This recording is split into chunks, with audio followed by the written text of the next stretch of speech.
Welcome to आओ मिलकर पैसा बनाएं। दिस इज योर कैप्टन पीके यादव। आज हम बात करेंगे कि शेयर मार्केट से मोटा मुनाफा कैसे कमाया जाता है। कौन से तौर तरीके हैं जिससे हम बेहतर तरीके से पैसे बना पाते हैं।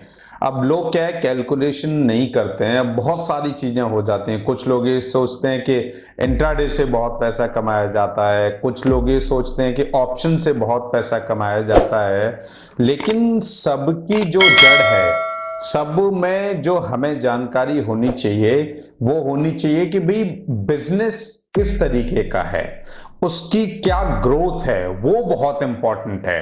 अब बहुत लोगों के अंदर होता है कि भाई मोटा पैसा कमाने के लिए तो मोटे पैसे चाहिए। ये बिल्कुल गलत है, ऐसा कुछ भी नहीं है। आप 100 रुपए से भी इन्वेस्टमेंट शुरू कर सकते हैं, लेकिन इसमें पैसा कमाने का जो बेहतर जरिया है वो इन्वेस्टमेंट है कि आप एक अच्छे बिजनेस को आइडेंटिफाई करें। उसको आप कैसे आइडेंटिफाई कर सकते हैं उसके लिए हम बाद में बात करेंगे। उसके लिए आपको फंडामेंटल एनालिसिस का आना बहुत जरूरी है, वो हम डिटेल्ड में डिस्कस करेंगे। लेकिन क्या है कि जैसे कि कोई ऐसी कंपनी जो आपके आसपास हो, या आप जिसमें आप खुद काम करते हैं, या आपके परिवार का कोई बंदा काम करता है, तो आपको उस कंपनी का इन एंड आउट पता होता है, क्योंकि आप दसियों साल से इसके बारे में जान रहे होते हैं। उसकी स्टेबिलिटी के बारे में पता होता है, उसकी ग्रोथ के बारे में पता होता है, और उसकी फ्यूचर ग्रोथ के बारे में पता होता है, उसके मैनेजमेंट के बारे में पता होता है।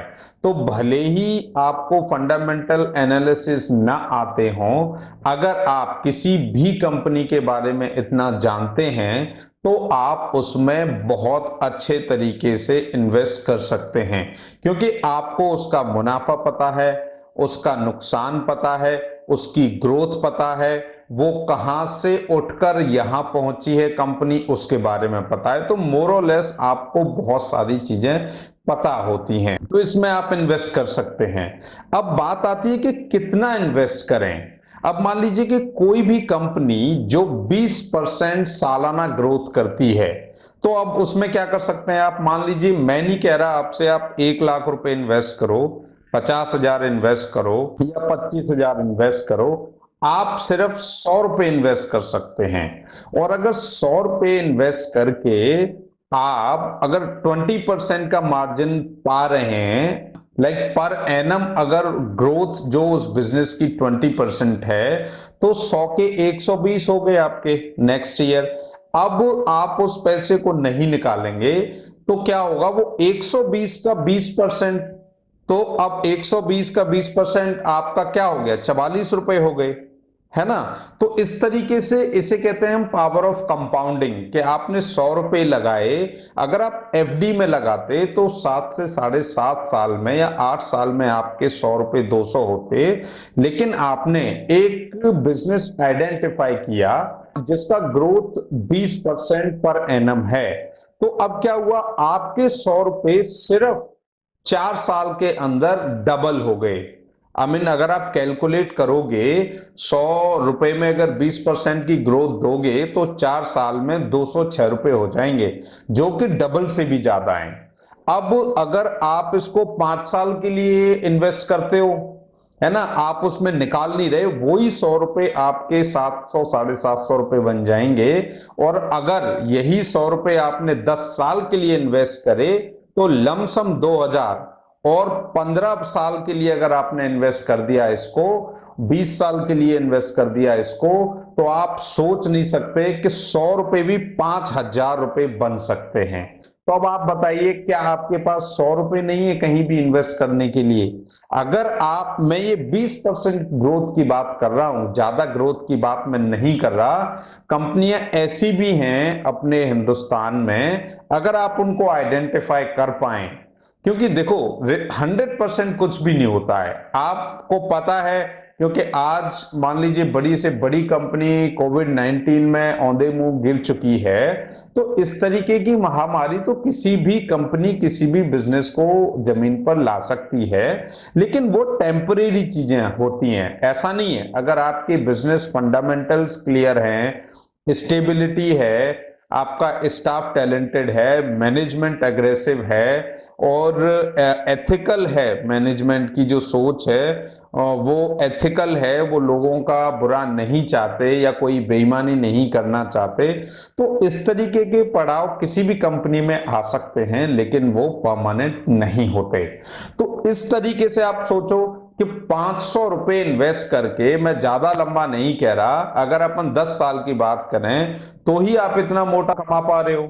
भाई 2000 रुपए आपको मिल रहे हैं 10 साल में, आपको और क्या चाहिए? मैं ये लमसम आपको मोटा मोटा आइडिया दे रहा हूं, हो सकता है कैलकुलेशन में ऊपर नीचे हो, वो आप कंपाउंड कैलकुलेटर से देख लीजिए। लेकिन 100 रुपए इन्वेस्ट करके अगर अपन 1 साल की बात करते हैं, अगर अपन मान लीजिए 4 साल में वो डबल हो रहा है, अब 4 साल में जब 206 रुपए हो गए, वो 206 रुपए का 20%। तो इस तरीके से बढ़ती बढ़ती चीजें बहुत लंबी चली जाती हैं। मान लीजिए 15 साल में, मान लीजिए आपने अगर 5,000 रुपए कमा लिए, मैं एक अप्रोक्सीमेट आइडिया दे रहा हूं, लेकिन हाँ, आप हजारों में ही कमाएंगे, तो आपने लगाया क्या था? 100 रुपए।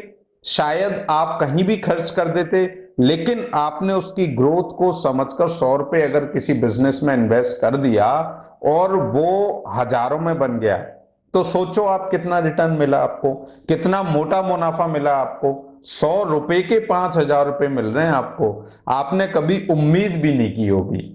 तो मोटा पैसा इसी तरीके से शेयर मार्केट में कमाया जाता है, इंट्राडे से भी लोग कमाते हैं। अब उसको मैं थोड़ा सा कंफ्यूजन दूर करना चाहूंगा। देखिए, किसी भी बिजनेस की, आपने सेम बिजनेस आइडेंटिफाई किया, 20% की उसकी ग्रोथ है, अब आप इंट्राडे खेलते रहे और आप जीतते रहे, मैं नहीं कह रहा आप हारे, हार जीत तो दोनों एक पार्ट है उसका ट्रेडिंग का, लेकिन ग्रोथ तो 20% ही है ना बिजनेस की। अब इतने बीच अगर आपने 10 से 15 बार खरीद लिया, बेच दिया, तो उसमें क्या हुआ? आपने वो मुनाफे को कम करके आपने ब्रोकर को दे दिया, क्योंकि ब्रोकर का बाइंग सेलिंग पे कमीशन होता है। तो ट्रेडिंग में क्या होता है? ट्रेडिंग में आपको बहुत शार्प होना पड़ता है। ये सेम इसी तरीके से है कि जैसे कि भाई इन्वेस्टमेंट आपका वन डे और टेस्ट है, अगर आपको ट्रेडिंग करनी है तो वो T20 हो गया आपका, आपको टाइम नहीं मिलेगा, आपको चौके छक्के में खेलना है, आपको जानकारी होनी चाहिए, आपको एनर्जेटिक होना चाहिए और आपको अटेंटिव होना चाहिए, आप गलती की गुंजाइश नहीं होती है। तो नॉर्मली जिसके पास समय नहीं है उसे मैं इन्वेस्टमेंट ही राय दूंगा, इंट्राडे की राय नहीं दूंगा। लेकिन हाँ, अगर कोई बहुत ज्यादा इंटरेस्टेड है और इन डीप घुसना चाहता है तो डेफिनेटली ट्रेडिंग से भी पैसा कमाया जा सकता है, लेकिन ध्यान रहे मुश्किल है, ज्यादातर लोग लूज करते हैं क्योंकि उनको जानकारी नहीं होती है। और जानकारी भी ऐसा नहीं है कि आप 15 दिन में सीख जाएंगे, 10 दिन में सीख जाएंगे, समय लगता है, कम से कम 1 साल मानिए कि आप इंट्राडे एक्सपर्ट बनने में लग जाएगा। क्योंकि अब फिर आप उस लेवल पर पहुंचेंगे कि आप कमाएंगे नहीं तो गमाएंगे नहीं, तो जब भी होगा प्रॉफिट ही होगा। तो इस तरीके से आप देखिए, चॉइस आपकी है कि इंट्राडे करना है, ऑप्शन करना है, इन्वेस्टमेंट करना है, लेकिन इस तरीके यही एक बेहतर तरीका है। इसी तरीके से लोग शेयर मार्केट में मोटा मुनाफा कमाते हैं। ये पावर ऑफ कंपाउंडिंग है, इसे हमें समझना चाहिए, जनरल जीवन में भी समझना चाहिए, बिजनेस में भी समझना चाहिए, और हमारी जैसे हम लोन्स वगैरह लेते हैं उसमें भी समझना चाहिए कि हम कोई भी लोन 10,000 की ले लेते हैं, लेकिन चुकाते चुकाते वो 30,000 हो जाती है या 45,000 हो जाती है, 40,000 जा सकती है, जिस तरीके से आपका इंटरेस्ट रेट है। तो पावर ऑफ कंपाउंडिंग, ये कंपाउंडिंग कैलकुलेशन समझना बहुत जरूरी है। इसे आप गूगल पे टाइप करिए कंपाउंडिंग कैलकुलेटर, तो आपको आ जाएगा।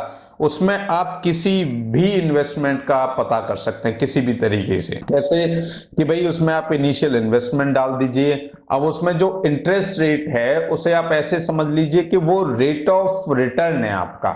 अब जैसे आपको लगता है कि इस बिजनेस से मेरे को 10% रेट ऑफ रिटर्न आएगा, 20% आएगा या 30% आएगा, जो भी ये नंबर उसमें डालिए और आप हमेशा लॉन्ग टर्म की सोचिए। देखिए एकदम कुछ नहीं होता है। अब नॉर्मल लाइफ में भी यही सारी चीजें हैं कि अगर आपको खाना बनाना है तो गेहूं खरीदने पड़ेंगे। अब वो गेहूं कैसे आएंगे? सीधे गेहूं तो खेत में मिलते नहीं है ना, पहले उसकी फसल तैयार होती है, फिर वो पकते हैं, फिर उनकी कुटाई होती है, फिर वो हमारे पास आते हैं, हम खरीदते हैं, फिर आप उसको पिसाते हो, फिर उसका आटा बनता है, तब जाके चपाती बनती है। अब ऐसा तो है नहीं कि खेत में से चपाती सीधी मिल जाती हो, उसका जो प्रोसेस है, जो समय है, वो जो भी उस प्रोसेस में टाइम लगेगा वो तो लगेगा। अब आप स्मार्ट कैसे खेल सकते हैं कि आप आइडेंटिफाई कर सकते हैं कि कौन सा बिजनेस अच्छे रेट से ग्रो कर रहा है, किसका फ्यूचर है। तो रेदर देन आप एक डेड बिजनेस में पैसा लगाने के, आप उस ग्रोइंग बिजनेस में लगाइए पैसा और कमा लीजिए मोटा, बन जाइए करोड़पति। Thank you so much.